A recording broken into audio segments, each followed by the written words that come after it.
So we can place all of the results that are returned from search.php inside here, and that's going to happen every time a user presses a key and then that key comes up from their keyboard. So this will happen instantly. Okay, so nothing really else is required on index.php. We've included search.php, so we're going to go ahead and write that code in just a moment. However, we've got our input field and our div just here. So when we refresh now, not refresh this, refresh our page, we have this input field here. So let's go ahead and just say start searching there, so it looks a bit more user friendly. So we can start our search here. For example, we type London.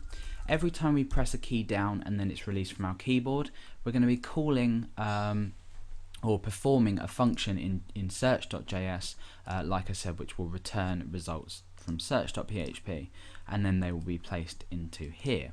So hopefully that makes sense, and hopefully you understand the link between each of these files.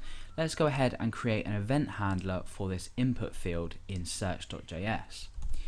So we're going to use a selector to select the search input field. Remember, we use a hash to select an ID. In this case, the ID has the value of search, so we've written search just in here. And then we need to use the event handler key up. Now when key up is pressed, we want to perform, or when key up happens, we want to perform a function inside here. And the content of this function will obviously go in between these curly brackets. I'm going to move these down just slightly so we can write our code in here and it looks nicely, we indent it. So now what we want to do is go ahead and test this key up event. So I'm going to just place an alert inside of here, and we'll just say something, or we'll just write key up, and that will indicate us the event and how it works, or indicate to us how it works. So let's go ahead and type a character. I'm going to type A, and you see that we get this input key up.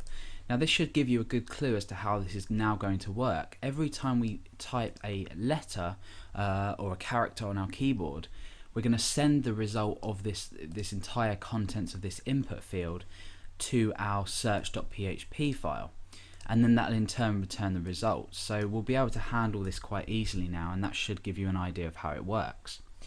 So the first thing to do is obviously retrieve the value of the input field, return whatever is inside of this. So we're going to create a new var, and I'm going to call this search_term.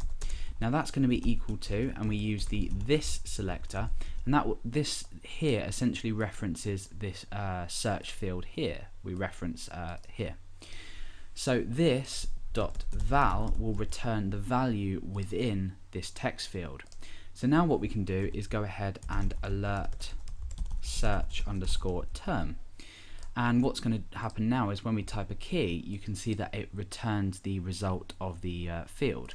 Now if I was to go ahead and type an L, you can see it returns the updated value. E, it returns that, and X, again, it returns the updated value.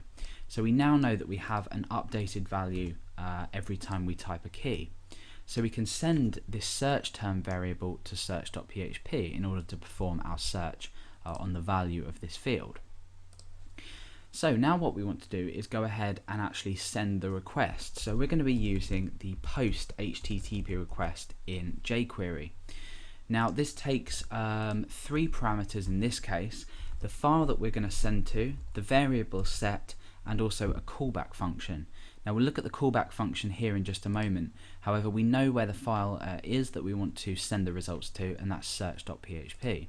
Now that's located inside the PHP folder in my directory structure. So let's go ahead and take a look at the directory structure. You can see that we've got index.php, which is the file we're working with here. Search.js is within the JavaScript folder, or the JS folder here, and PHP contains some files like search.php and db.php, which we have open here.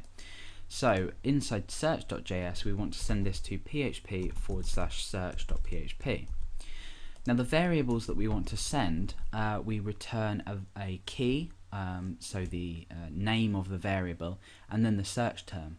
So I'm going to call the variable search term, and this here has nothing to do with this here. This is the variable name that we pick up inside our PHP, and we want to send this with the value search term. So this here corresponds to this search term that we've retrieved, and we send it as a variable called search term. So these aren't to be confused with equaling each other.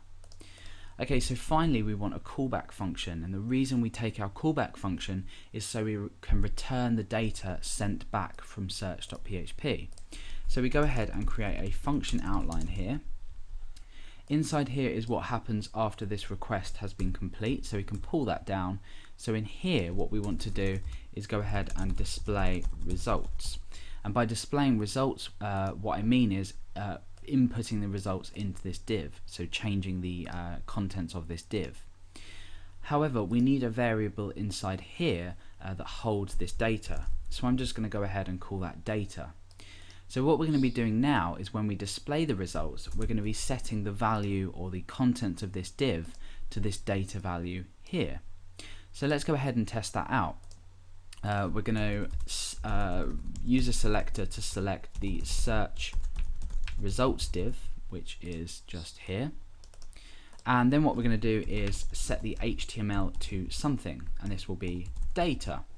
So as we send data to search.php and this data here, we return the content in this data variable of search.php. For example, if we were to just say echo